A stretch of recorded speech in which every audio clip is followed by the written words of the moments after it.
जब भी high technology की बात आती है तो इंडियन मार्केट में हर रोज लॉन्च होने वाले हजारों प्रोडक्ट्स में most of made in China ही होते हैं। तो ऐसा ही एक चाइना का और प्रोडक्ट 2014 में लॉन्च हुआ था जिसे एप्पल ऑफ चाइना के नाम से जाना जाता था, मतलब कम बजट सेगमेंट वाला आईफोन। सीधी बात है कि चाइना तो कॉपी बनाने में पहले से ही बहुत माहिर है, तो उसने कम बजट वाला भी आईफोन बना लिया। तो आज हम बात कर रहे हैं Xiaomi के बारे में। Xiaomi एक ऐसा चाइनीज स्मार्टफोन मैन्युफैक्चरर है जो 2014 में जबोंग के को-फाउंडर की वजह से भारत में बहुत ही ज्यादा पॉपुलर बन चुका था। लेकिन आजकल बहुत से लोगों को लगता है कि Xiaomi का डाउनफॉल शुरू हो गया है। तो आज हम डिस्कस करेंगे कि क्या वाकई में Xiaomi का डाउनफॉल शुरू हो गया है या ये एक मार्केट र्यूमर है, और अगर सच में ऐसा हो रहा है तो इसकी असली वजह क्या है। तो वीडियो को पूरा लास्ट तक देखिएगा और चैनल सब्सक्राइब जरूर कर लीजिएगा। चलिए शुरू करते हैं Xiaomi के राइज एंड फॉल की पूरी स्टोरी। तो दोस्तों, सबसे पहले बात करते हैं Xiaomi के सक्सेस की। तो Xiaomi की शुरुआत 2010 में चाइना में हुई थी और उसके बाद से ही वो अपने स्मार्टफोन और स्मार्ट डिवाइसेस के लिए चाइना में बहुत फेमस हो गया था। लेकिन अभी तक ये इंडिया के मार्केट में अपने कदम भी नहीं जमा पाया था। और तभी 2013 में जब जबोंग के को-फाउंडर फंडिंग के लिए चाइना गए थे, तब बीजिंग में एक सेमिनार के दौरान उन्होंने Xiaomi के फाउंडर से मुलाकात की और तभी उन्हें Xiaomi का आइडिया बहुत पसंद आया, क्योंकि मनु कुमार जैन को लगा कि इंडिया को भी ऐसे ही कम बजट सेगमेंट में ज्यादा फीचर वाले स्मार्टफोन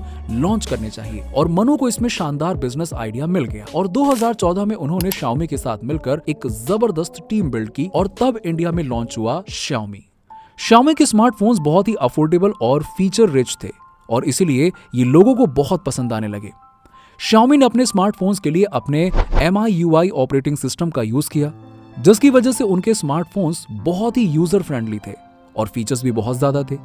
और Xiaomi अपने Snapdragon 800 5 inch full HD display, 13 megapixel का रियर कैमरा और 2 GB रैम जैसे ताबड़तोड़ फीचर्स के साथ मार्केट में बाकी के स्मार्टफोन्स पर भारी पड़ गया। और लॉन्च होते ही इस फोन का पहला स्लॉट Xiaomi Mi 3 धड़ाधड़ तेजी से मार्केट में बिक गया। और Xiaomi की सक्सेस का एक बड़ा क्रेडिट फ्लिपकार्ट को भी मिला, क्योंकि आज जो हम ऑनलाइन फोन्स खरीदते हैं, ये टेक्निक भी सबसे पहले मार्केट में Xiaomi ने ही शुरू की थी। लेकिन आजकल बहुत लोगों को लगता है कि Xiaomi का डाउनफॉल शुरू हो गया है। तो इसका सबसे बड़ा रीजन है कि अभी Xiaomi का कंपटीशन बहुत ज्यादा हो गया है।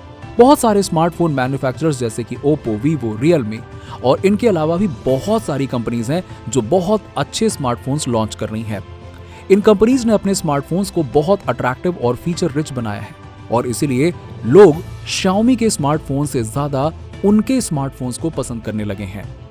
दूसरी वजह है कि Xiaomi के स्मार्टफोन्स के प्राइस इंक्रीज हो गए हैं।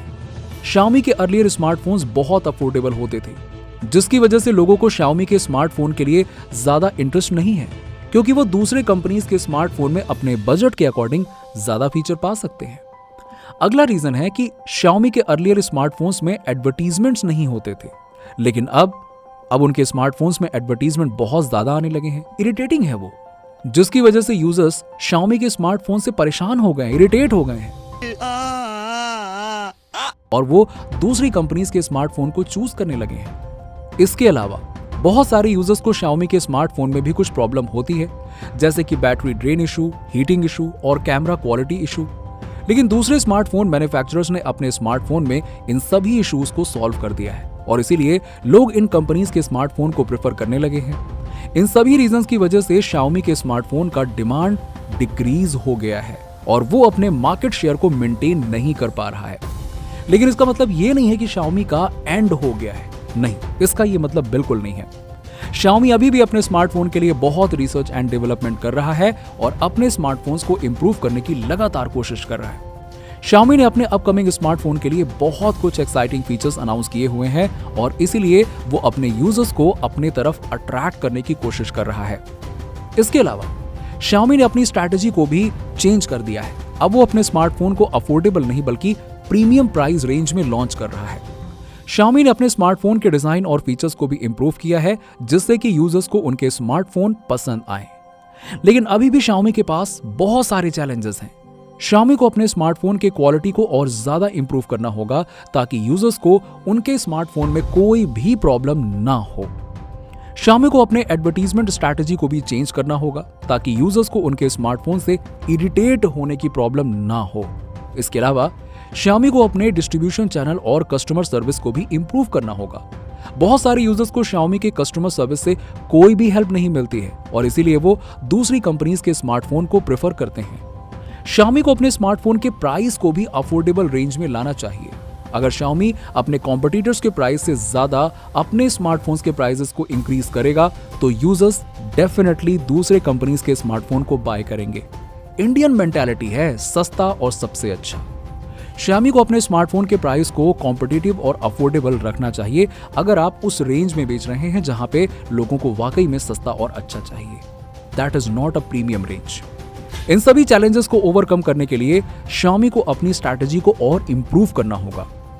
यूजर को लेटेस्ट टेक्नोलॉजी और यूनिक फीचर्स के साथ स्मार्टफोन पसंद आते हैं, तो अगर Xiaomi अपने यूजर्स के फीडबैक और सजेशंस को सीरियसली लेगा और उन्हें अपने स्मार्टफोन्स के लिए इंप्लीमेंट करेगा तो वो अपने डाउनफॉल से बाहर निकल सकता है। Xiaomi को अपने चैलेंजेस को ओवरकम करने के लिए अपनी स्ट्रैटेजी को और इंप्रूव करना होगा और इसके लिए उसे अपने यूजर्स के फीडबैक और सजेशंस को सीरियसली लेना होगा।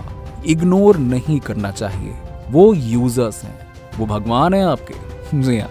तो दोस्तों, उम्मीद है कि Xiaomi के डाउनफॉल के बारे में वीडियो आपको पसंद आया होगा। अगर आप कोई भी सजेशन या फीडबैक देना चाहते हैं तो आप कमेंट सेक्शन में जरूर लिखें। साथ ही हमारे चैनल को सब्सक्राइब करके ज्यादा से ज्यादा शेयर करें।